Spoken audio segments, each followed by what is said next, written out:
Si on pense être un chrétien aujourd'hui, est-ce qu'on va le rester jusqu'à la fin? C'est une question délicate, n'est-ce pas? Il arrive qu'on voit des gens autour de nous qui se disent chrétiens pendant un temps, mais les années passent, et finalement, ces gens se détournent de la foi. On ne sait pas exactement comment c'est arrivé, mais on se dit, mince, est-ce que ça pourrait arriver à ces autres gens que je connais et qui se disent chrétiens aujourd'hui? Et surtout, est-ce que ça pourrait m'arriver à moi un jour? Je ne sais pas ce que vous en pensez, mais chaque jour, on est confronté à plein d'idées différentes qui circulent dans notre société autour de nous. La plupart du temps, on arrive à faire à peu près le tri, et on peut rester assez ferme dans nos convictions. Mais parfois, on va rencontrer quelqu'un qui ne croit pas comme nous, mais qui est tellement persuadé de ce qu'il croit et qui le défend tellement bien qu'on va être déstabilisé. Ça vous est déjà arrivé? À moi aussi. Et parfois, ce n'est pas juste une personne comme ça qu'on va rencontrer. Parfois, c'est tout un système de pensée qui va nous être communiqué par la télé, par la radio, par les réseaux sociaux, ou par 90% de nos camarades de classe ou de nos collègues de travail. Et c'est si fort que parfois on se dit, si ça se trouve, c'est eux qui ont raison, et moi, ma foi chrétienne, c'est une erreur en fait. Et donc la question cet après-midi, c'est la suivante. Est-ce qu'il y a quelque chose qu'on peut faire pour résister à cette pression ? Est-ce qu'il y a quelque chose qu'on peut faire pour résister à cette pression ? Est-ce qu'il y a quelque chose qu'on peut faire pour s'assurer d'être sur le bon chemin et d'y rester malgré la force des discours contraires ? Et la réponse, c'est oui. Il y a quelque chose qu'on peut faire. Et ce qu'on peut faire déjà cet après-midi, c'est prendre à cœur les paroles de l'apôtre Jean qui nous sont rapportées dans le texte qu'on va lire dans un instant. Parce que dans ce texte, l'apôtre Jean est précisément préoccupé par ce sujet. Il veut aider les gens qui vont le lire à tenir bon dans la foi. C'est ça son souci, c'est ça sa préoccupation. Il veut leur donner des moyens pour résister à la pression, pour rejeter les mensonges et pour rester ancrés dans la vérité jusqu'à la fin. Et voici essentiellement ce que l'apôtre Jean va leur dire aux gens à qui il écrit. Il va leur dire ceci. Dieu va vous accorder la persévérance par le moyen de votre vigilance. Dieu va vous accorder la persévérance par le moyen de votre vigilance. Qu'est-ce que ça veut dire être vigilant en tant que croyant ? Quelles sont les questions qu'on doit se poser jour après jour pour pouvoir tenir bon dans la foi et pour résister à la tentation de se détourner de Dieu ? Et est-ce que c'est possible même, en fait, de déchoir de la grâce, comme on dit, c'est-à-dire d'appartenir à Dieu pour un temps et puis ensuite de ne plus être sauvé ? Eh bien, avant d'entrer dans le vif du sujet, lisons le passage qui se trouve dans la première lettre de l'apôtre Jean, Saint Jean. Ça se trouve vers la fin de la Bible, la première lettre de Jean, donc c'est intitulé 1 Jean dans votre Bible, 1 Jean, chapitre 2, et on va lire les versets 12 à 27.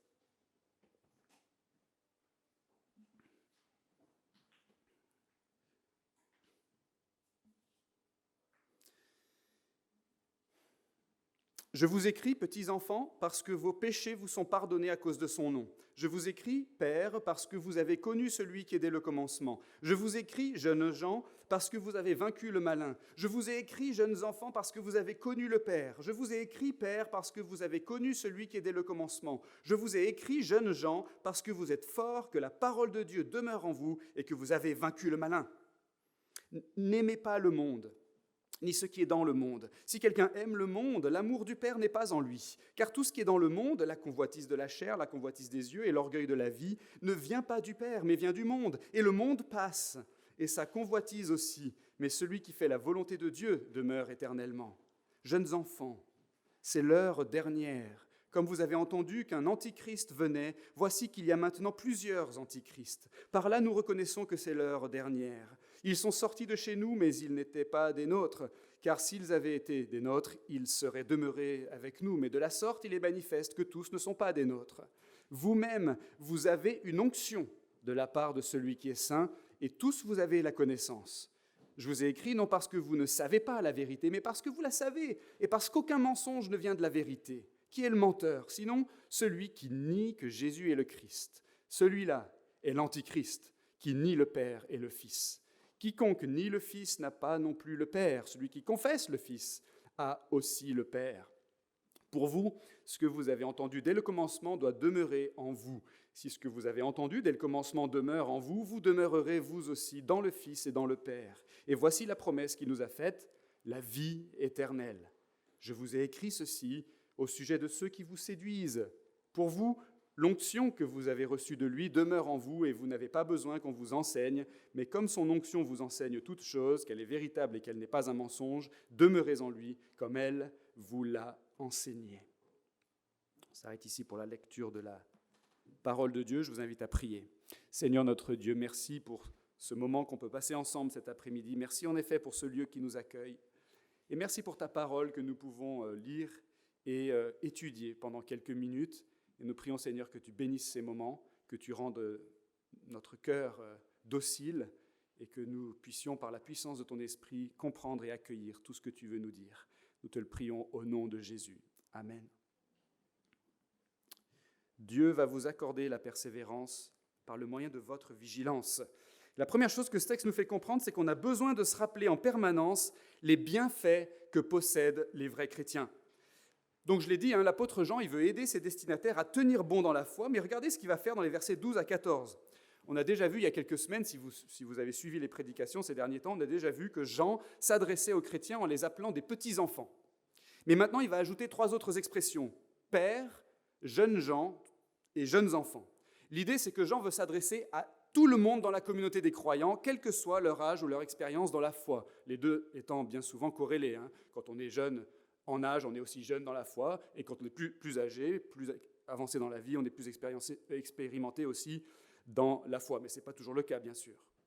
Et Jean va marteler cette expression, vous avez noté, versets 12 à 14, « Je vous écris » ou « Je vous ai écrit parce que ». Alors qu'est-ce qu'il leur écrit ? Il leur écrit cette lettre qu'on a sous les yeux, et qu'est-ce qu'il leur dit globalement dans cette lettre ?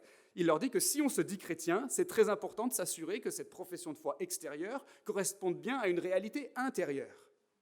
Donc Jean est en train de dire, en d'autres mots, je considère qu'il est important, mes amis, mes petits-enfants, que je vous écrive cette exhortation. Et pourquoi ? Parce que, dit-il, et là c'est dans le texte, vos péchés sont pardonnés, parce que vous avez connu celui qui est dès le commencement, parce que vous avez vaincu le malin, etc., etc. C'est un peu curieux quand même, parce que c'est comme si Jean était en train de dire, faites gaffe d'être des vrais chrétiens. Je vous écris ça parce que vous êtes des vrais chrétiens. C'est un peu curieux, non ? En fait, Jean, il est en train de se comporter comme un coach sportif. Vous savez, c'est la grande finale des Jeux Olympiques, l'équipe est rassemblée dans le vestiaire et l'entraîneur est au milieu des joueurs et c'est le moment, comme on dit, de la causerie du coach. Écoutez-moi, vous tous, parmi vous, il y en a qui sont expérimentés dans ce sport, il y en a qui ont rejoint l'équipe il y a quelques mois seulement. On a travaillé ensemble et vous connaissez les consignes. Faites gaffe de bien les suivre, les consignes. Vous savez déjà ce que vous avez à faire. Je vous dis ceci parce que vous savez déjà ce que vous avez à faire. Faites gaffe de bien jouer. Je vous dis ça parce que vous savez bien jouer. Je vous dis ça parce que c'est vous qui avez été sélectionné pour porter ce maillot. Je vous dis ça parce que vous avez le physique et vous avez la technique et vous avez le niveau pour gagner le match. Vous voyez, c'est la causerie du coach pour motiver les troupes. Et Jean est en train de faire pareil dans notre texte. Il veut que ses destinataires tiennent bon dans la foi. Et il veut leur inspirer de la confiance pour le match, si j'ose dire, non pas en leur disant qu'ils ne sont peut-être pas des vrais chrétiens, parce que ça ne motive pas beaucoup, mais au contraire en leur rappelant ce qu'ils possèdent par la foi en Jésus-Christ, dans la mesure où ils sont des vrais chrétiens. Et si aujourd'hui on se dit chrétien, et si on veut tenir bon à notre tour dans la foi, eh bien être vigilant en tant que chrétien, ça veut déjà dire ça. Se rappeler en permanence les bienfaits que possèdent les vrais chrétiens. Quels sont ces bienfaits ? Ils sont nombreux, ils sont incroyables. Et Jean en donne quelques exemples dans notre texte. Si notre foi est en Jésus-Christ, nos péchés nous sont pardonnés à cause de son nom, dit-il au verset 12. Pourquoi ? Parce que Jésus a pris notre place sous le jugement de Dieu. Il s'est offert en rançon, il s'est offert en paiement pour régler la dette qu'on devait à Dieu à cause de nos péchés qui nous séparaient de lui. Si notre foi est en Jésus-Christ, on connaît le Père, dit l'apôtre Jean ici. On connaît celui qui est dès le commencement, versets 13 et 14. Alors connaître dans ce contexte, ça désigne quelque chose de beaucoup plus fort que simplement une connaissance intellectuelle, comme on connaît le numéro de téléphone de ses parents ou de ses voisins. C'est connaître au sens de l'amitié, de la communion avec Dieu. Si on est chrétien, on connaît Dieu le Père. On connaît le Créateur, le Tout-Puissant, celui qui est, qui était, qui sera, celui qui était au commencement, celui qui existe de toute éternité, celui qui est au sens le plus fort du verbe être. Si on est chrétien, on est intime avec Dieu, si j'ose dire. Incroyable. Et enfin, si notre foi est en Jésus-Christ, on est fort, nous dit Jean, au verset 13 et 14 toujours. Et la parole de Dieu demeure en nous et on a vaincu le malin. Malin, c'est le diable. Ça aussi, c'est incroyable. Par la foi en Jésus, on est associé spirituellement à Jésus dans sa mort, mais aussi dans sa résurrection. Ce qui veut dire que non seulement nos péchés sont pardonnés, mais en plus qu'on est vainqueur avec Jésus sur la mort et sur le diable et sur toute puissance qui s'oppose à Dieu. Et le Saint-Esprit a été déversé sur nous et en nous, d'après les Écritures. Il a illuminé notre intelligence pour qu'on puisse croire et recevoir la parole de Dieu. Et donc, on est en position idéale pour gagner le match. Vous êtes forts, dit Jean à ses destinataires. Vous êtes forts, vous comprenez ? Comme le dit l'apôtre Paul dans un autre passage, « Si Dieu est pour nous, qui sera contre nous ?» C'est aussi ce qu'on a chanté tout à l'heure dans ce nouveau chant. Qui pourrait nous accuser ? Qui pourrait nous condamner ? Qui pourrait nous séparer de l'amour de Dieu en Christ ? Et l'apôtre Paul encore. Dans toutes ces choses, nous sommes plus que vainqueurs par celui qui nous a aimés. Vous êtes forts, vous avez vaincu le malin. Vos péchés vous sont pardonnés en son nom. Vous connaissez celui qui existe dès le commencement, depuis avant le commencement, celui qui existe de toute éternité. Et pour pouvoir tenir bon dans la foi, on a besoin de se rappeler en permanence les bienfaits que possèdent les vrais chrétiens. Alors avant tout, est-ce que vous êtes un vrai chrétien cet après-midi ? Et ensuite, est-ce qu'on réfléchit souvent aux richesses qui sont les nôtres par la grâce de Dieu, par le moyen de la foi en Jésus ? On a besoin de lire la Bible pour se le rappeler. On a besoin de venir à l'église. On a besoin de chanter des cantiques. On a besoin de parler souvent de ces choses avec notre conjoint, avec nos enfants, avec nos parents, avec nos frères et sœurs dans la foi. Voilà des moyens que Dieu met à notre disposition pour qu'on puisse exercer cette vigilance par laquelle Dieu lui-même va accomplir notre persévérance. Et ça, c'est le premier point, se rappeler ce qu'on possède en Christ. La deuxième chose que ce texte nous fait comprendre, c'est qu'on a besoin d'examiner en permanence ce qu'on aime le plus dans la vie. Revenons au texte, versets 15 à 17 maintenant. L'apôtre Jean, il attire l'attention de ses destinataires sur ce qui fait l'objet de leur amour. Qu'est-ce qui fait l'objet de votre amour ? Et il oppose deux choses dans son texte. L'amour du monde et l'amour du Père, c'est-à-dire l'amour pour le monde et l'amour pour le Père, Dieu le Père. Et Jean explique ce qu'il veut dire par le monde au verset 16. Il veut dire ces choses qui ne peuvent satisfaire que notre vie terrestre. Jean, il ne veut pas forcément dire des choses qui sont mauvaises en elles-mêmes, bien que ça en inclut certainement. Mais on dirait bien que Jean pointe de manière plus générale les choses passagères du monde présent. Des choses qu'on peut rechercher par un désir qui lui-même n'est pas forcément mauvais, comme un bon repas, une maison confortable, des nouvelles chaussures, des vacances agréables, etc. Mais ce que Jean veut dire ici, c'est qu'on ne doit pas aimer ces choses du genre d'amour qu'on devrait avoir pour Dieu. Et Jean nous dit au verset 17 quel est le genre d'amour qu'on devrait avoir pour Dieu. Celui qui aime Dieu, c'est celui qui fait la volonté de Dieu. En fait, Jean répète ici ce qu'il a dit au verset 5, qu'on n'a pas lu mais qu'on a vu il y a quelques semaines. Celui qui garde sa parole, l'amour de Dieu est vraiment parfait en lui. C'est-à-dire l'amour pour Dieu est parfait en lui, puisqu'il garde la parole de Dieu. Donc il y a une corrélation entre aimer Dieu et garder sa parole. Et donc Jean est en train de dire qu'on doit faire attention à ce que c'est qui oriente principalement notre vie. Est-ce qu'on aime les biens de ce monde, de sorte qu'on obéit principalement aux injonctions de ce monde qui se manifestent dans nos désirs, ou bien est-ce qu'on aime Dieu, de sorte que sa volonté prend la priorité sur tout le reste ? Vous savez, en français, le mot « amour » ou le verbe « aimer », ça peut avoir un sens assez large et ça peut désigner plusieurs sortes d'attachement ou d'affection. Je peux dire, par exemple, à la fois que j'aime ma femme, que j'aime Denis et que j'aime les piments, et ce n'est pas la même chose. On est d'accord ? Et ces différentes sortes d'amour ne s'excluent pas mutuellement. Je peux aimer à la fois ma femme, Denis et les piments, dans des sens différents. Mais je ne peux pas dire que j'aime ma femme et que j'aime une autre femme dans le même sens. Le genre d'amour que j'ai pour Suzanne est exclusif. Si j'aimais une autre femme de cet amour-là, ça annulerait le premier. Vous comprenez ? Et c'est ce que Jean veut dire ici. Il parle d'un amour qui ne peut pas exister pour plusieurs choses en même temps. Et il dit qu'on doit faire attention parce qu'en tant qu'êtres humains, on est susceptible d'avoir pour le monde le genre d'amour qu'on est censé avoir pour Dieu.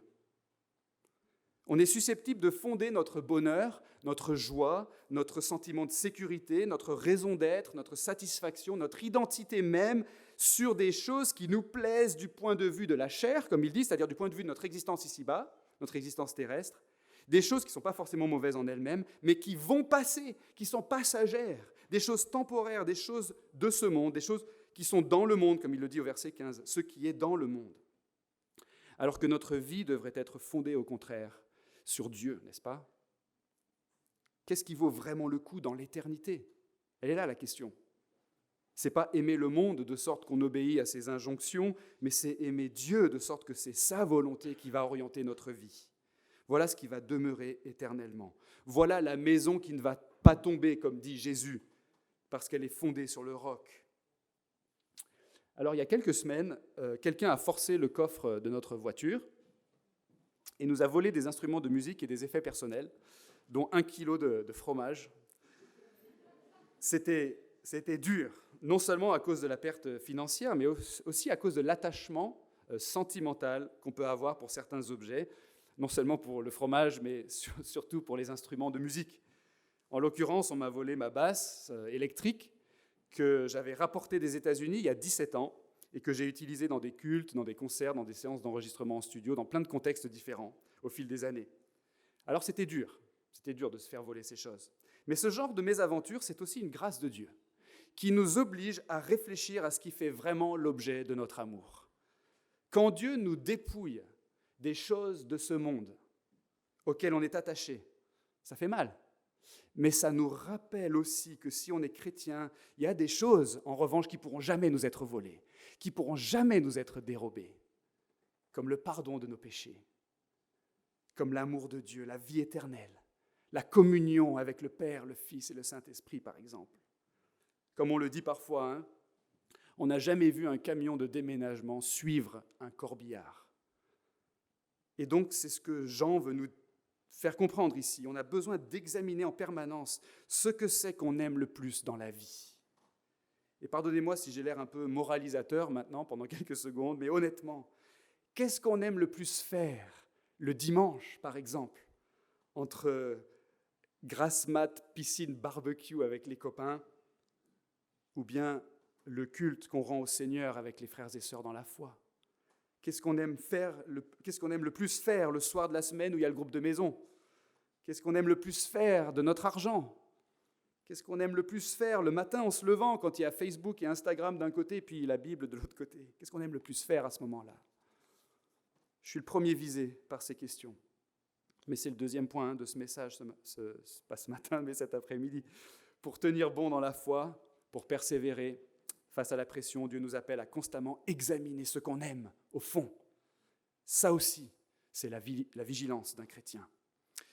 La troisième chose que ce texte nous fait comprendre, c'est qu'on a besoin d'éprouver en permanence les messages qui nous parviennent de toutes parts. Revenons encore au texte, versets 18 à 23. Maintenant, Jean poursuit son discours en rappelant une réalité, c'est qu'on vit dans les derniers temps. Alors les derniers temps, c'est cet ultime chapitre de l'histoire ordinaire des hommes, un chapitre, d'après les Écritures, un chapitre qui a commencé au 1er siècle de notre ère, lorsque Jésus est mort, ressuscité, monté au ciel, que le Saint-Esprit a été déversé le jour de la Pentecôte et que la destruction du temple de Jérusalem a formellement entériné la fin du régime de l'Ancienne Alliance qui courait depuis l'époque de Moïse. Vous avez suivi? Depuis le 1er siècle, on est dans les derniers temps. Et ce qu'on attend maintenant, c'est la fin de la conclusion, si j'ose dire, à savoir le retour glorieux de Jésus-Christ, la résurrection des morts et le jugement dernier qui vont marquer le renouvellement de l'univers et notre entrée dans le paradis pour l'éternité. Alors tout ça, c'est le sujet d'une autre prédication. Mais ce qui est surtout important pour nous, ici, c'est que Jean dit que cette période de l'histoire dans laquelle on est, cet ultime chapitre, les derniers temps, cette heure dernière, comme il dit, va être caractérisée notamment par l'existence de gens qui vont s'opposer à Christ. Et ils sont appelés des antichrists, au verset 18 et au verset 22 dans notre passage.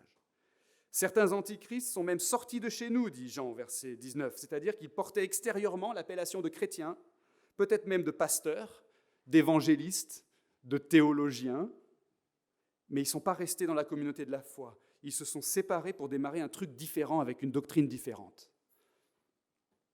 Et Jean poursuit et il se remet en mode coach sportif là, parce qu'il dit « Attention, faites gaffe d'être des vrais chrétiens et de discerner qui sont les antichrists. Je vous écris ça, verset 21, parce que j'en doute pas, vous êtes des vrais chrétiens, j'en doute pas.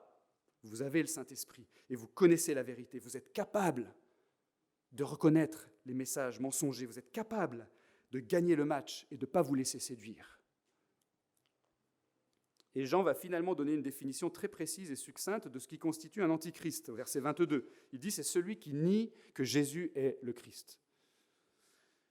Et c'est grave parce que si on nie que Jésus est le Christ, d'après Jean, ça veut dire qu'on nie le Fils et qu'on nie le Père en même temps. Bref, ça veut dire qu'on n'est pas sauvé, qu'on n'a pas la vie éternelle, qu'on ne va pas au paradis.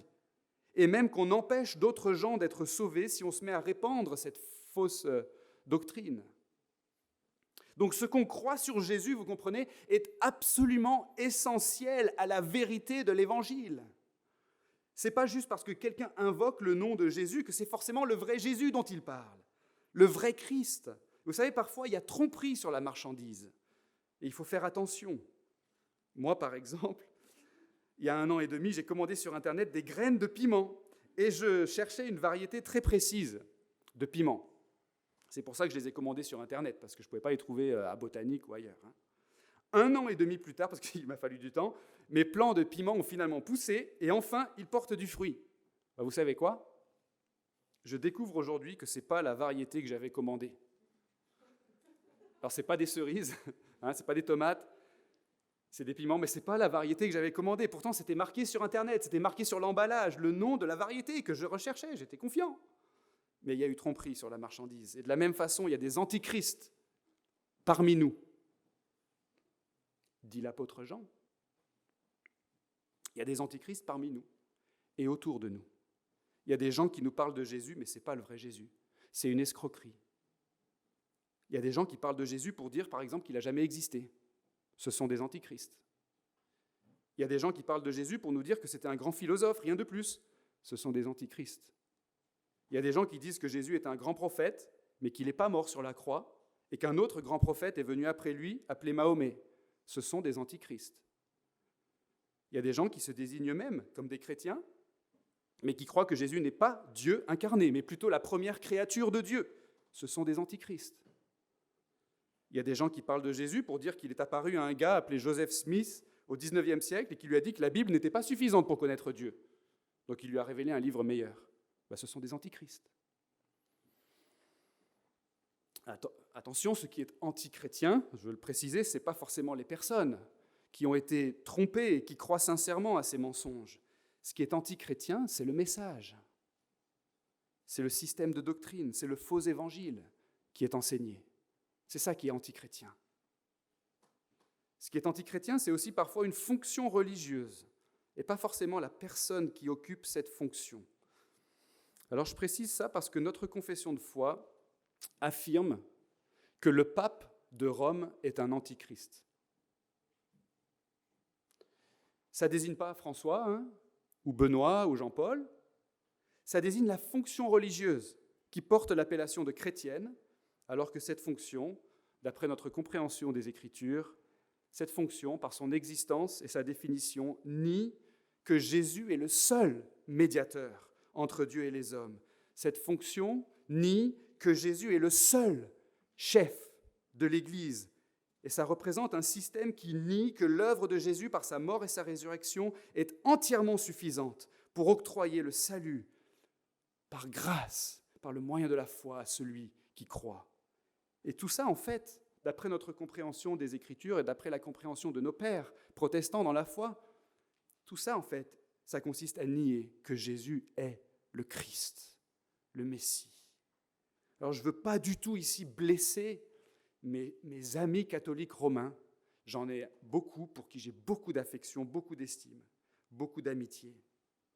Mais il faut bien comprendre les raisons pour lesquelles nos pères dans la foi ont utilisé ce genre de langage pour dénoncer les erreurs de l'Église au XVIe siècle. Et je précise également qu'aujourd'hui, les protestants ne sont pas en reste, puisque nombre de prétendus protestants sont eux-mêmes des antichrists. Ils auraient leur place dans la confession de foi, si j'ose dire. Parce qu'ils nient la doctrine de la divinité de Jésus. Il nie sa naissance virginale. Il nie sa résurrection d'entre les morts. Il nie son retour prochain dans la gloire. Ce sont des antichrists. Ils s'opposent à Christ. Voilà le sens littéral, étymologique du mot. En tout cas, vous comprenez bien quel est ce troisième point. Pour tenir bon dans la foi, Dieu nous appelle à éprouver en permanence les messages qui nous parviennent de toutes parts. Enfin, la quatrième et dernière chose que ce texte nous fait comprendre, c'est qu'on a besoin de s'imprégner en permanence des paroles de Dieu. Alors ça coule peut-être un peu de source, mais regardons quand même ce que dit l'apôtre Jean au versets 24 à 27. Pour conclure ce passage, il rappelle que les chrétiens, ceux qui ont vraiment placé leur foi en Jésus, il rappelle qu'ils ont entendu quelque chose qui doit demeurer en eux, verset 24, et qu'ils ont reçu une onction qui demeure en eux et qui leur enseigne toutes choses, verset 27. Alors Jean, il fait référence ici au fait que si on est un vrai chrétien, eh bien on a reçu le Saint-Esprit. Dieu habite en nous par son esprit. C'est ça l'onction qu'on a reçue, dont parle Jean. Mais on a aussi reçu une parole qui doit demeurer en nous. C'est la parole de l'Évangile, c'est la bonne nouvelle de l'amour de Dieu qui s'est manifesté en Jésus-Christ par sa mort et sa résurrection pour notre pardon et notre salut éternel. Et par extension, la parole qu'on a reçue, c'est toute la parole de Dieu, toute la révélation de Dieu consignée aujourd'hui dans les Saintes Écritures, Ancien et Nouveau Testament. Donc Jean, il est en train de dire que pour avancer dans notre vie chrétienne, pour persévérer dans la foi, on a ses atouts en quelque sorte. On a déjà tout pour réussir entre les mains, en nous, avec nous.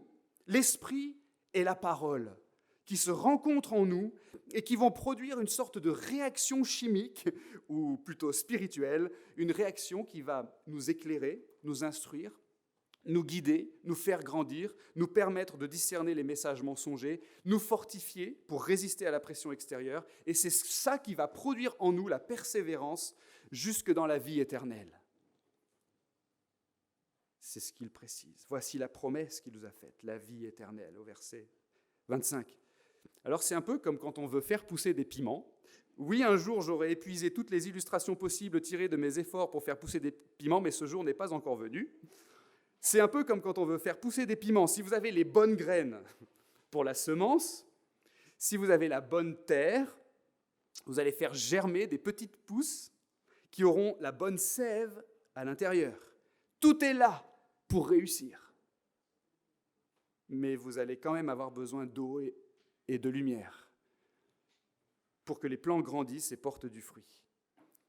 Et si on est des vrais chrétiens, si notre foi est vraiment en Jésus-Christ, alors on a la bonne semence. Elle a été plantée dans une bonne terre, préparée par Dieu, et on a la bonne sève qui coule en nous.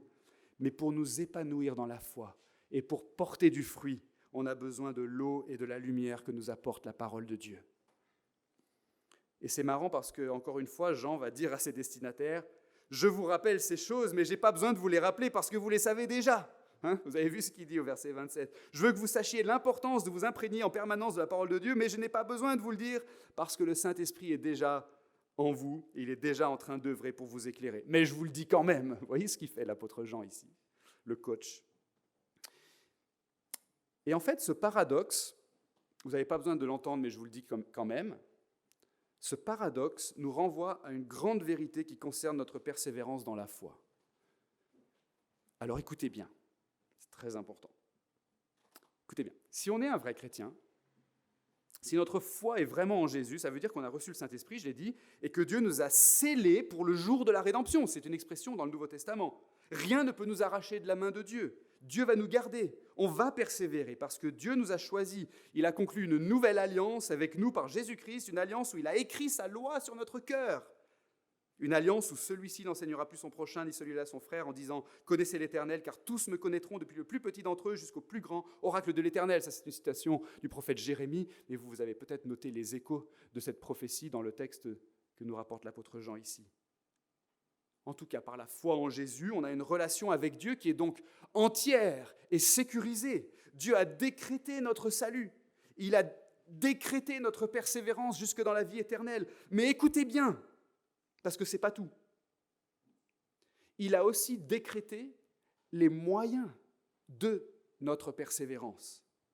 Et parmi ces moyens figurent l'eau et la lumière de la parole de Dieu. Autrement dit, les gens qui reçoivent cette lettre de l'apôtre Jean, ils entendent ces instructions Et ceux qui n'ont pas besoin qu'on les enseigne sont ceux justement qui vont prendre à cœur les enseignements de l'apôtre. Vous voyez le paradoxe ? Mais en fait, c'est Dieu qui est en train de réaliser leur persévérance par le moyen de son esprit et de sa parole, qui à ce moment-là leur est transmise sa parole par l'apôtre Jean. Et de la même façon aujourd'hui, ceux qui n'ont pas besoin qu'on les enseigne sont en réalité ceux qui vont avoir le plus envie d'être enseignés. Ceux qui ont le Saint-Esprit en eux sont ceux qui vont recevoir avec empressement et gratitude les exhortations de Dieu contenues dans sa parole. Et si aujourd'hui, si cet après-midi, vous écoutez la prédication de la parole de Dieu et que vous êtes intéressé et que vous êtes touché et que vous avez envie de mettre en pratique les exhortations qu'on a vues ce matin, c'est certainement que Dieu qui vous a sauvé est en train de réaliser votre persévérance jusque dans la vie éternelle. Et donc ce quatrième point, c'est qu'on a besoin de s'imprégner en permanence des paroles de Dieu. On a besoin de lire et d'étudier la Bible. C'est l'eau et le soleil, c'est l'eau et la lumière qui vont faire pousser du fruit sur les plantes que nous sommes. On a besoin de la prédication du dimanche, on a besoin de l'étude biblique en groupe de maison, on a besoin de se mettre en binôme peut-être avec un ami dans la foi pour constituer ce qu'on appelle dans notre Église un groupe de croissance, c'est-à-dire un petit groupe de 2 personnes où on s'encourage mutuellement dans la lecture de la Bible et où on s'exhorte mutuellement à vivre dans la vérité. Voilà encore des moyens que Dieu met à notre disposition pour qu'on puisse exercer cette vigilance par laquelle Dieu lui-même va accomplir notre persévérance. Alors je posais la question au début. Est-ce qu'il y a quelque chose qu'on peut faire pour résister à cette pression qui nous vient de partout autour de nous quand on vit dans un monde qui semble à certains égards tellement hostile à la foi chrétienne ? Est-ce qu'il y a quelque chose qu'on peut faire ? Et la réponse qu'on a vue aujourd'hui dans ce texte, c'est que Dieu va nous accorder la persévérance par le moyen de notre vigilance.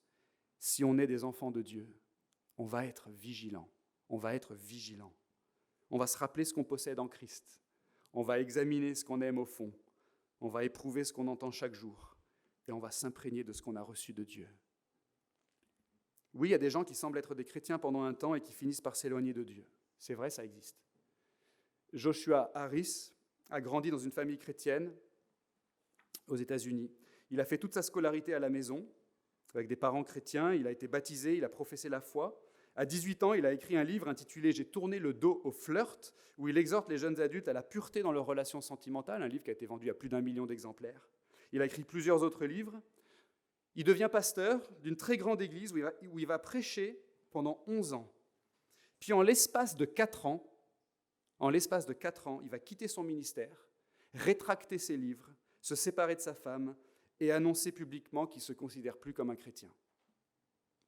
Ces dernières semaines, il a même cherché à proposer sur Internet du coaching en déconstruction de la foi contre un abonnement qu'il fallait payer $275, mais finalement, il a renoncé à ce projet.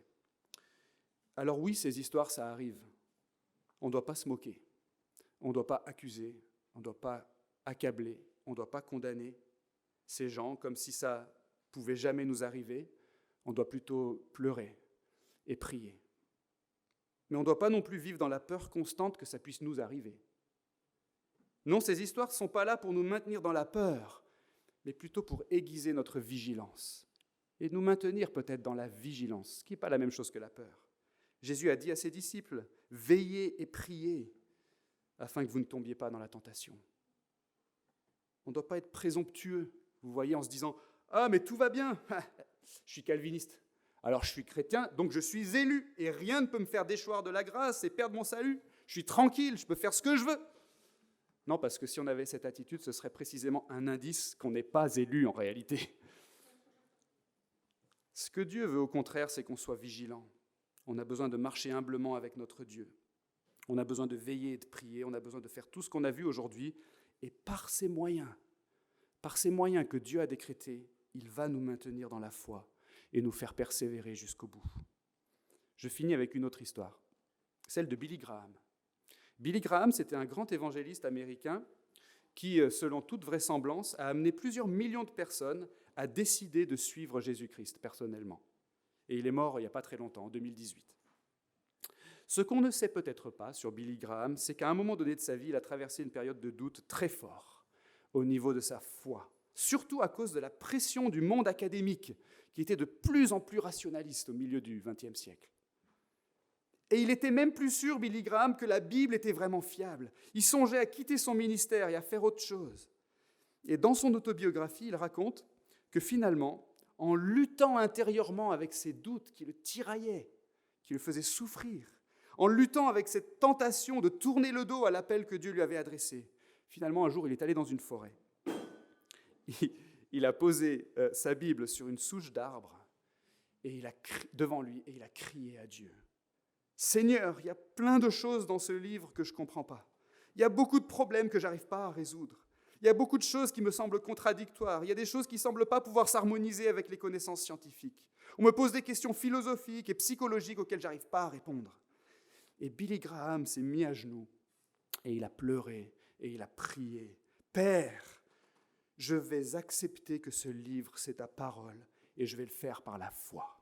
Je vais laisser ma foi dépasser mes doutes et mes questions intellectuelles et je vais croire que ce livre, c'est ta parole inspirée. » Le lendemain, Billy Graham prêchait dans une ville avoisinante et 400 personnes se sont converties à la fin de son message. Et par la suite de son ministère, on estime que 210 millions de personnes dans le monde ont pu entendre Billy Graham prêcher l'Évangile. Vous voyez, Billy Graham, il n'a pas été présomptueux, mais sous la pression, en lutte avec le doute, il s'est tourné humblement vers Dieu. Par son humilité, il a persévéré. Et nous aussi, par notre humilité, par notre prudence, par notre vigilance, par notre foi, par notre confiance en sa parole, eh bien à nous aussi, Dieu va nous accorder la persévérance. Amen. Prions. Seigneur, notre Dieu, merci beaucoup pour ce moment passé à lire ce texte, à l'étudier, à essayer de voir ce qu'il veut dire pour nous aujourd'hui. Et je te prie tout simplement, Seigneur, de nous maintenir dans l'humilité, de nous aider à veiller et prier, parce que l'esprit est bien disposé, mais la chair est faible. Et nous avons tellement besoin de ton secours. Permets, Seigneur, que nous avancions et que nous marchions humblement avec toi, en nous appuyant constamment sur toi et en ne nous détournant à aucun moment du chemin que tu as tracé devant nous et qui conduit jusque dans la vie éternelle. Amen.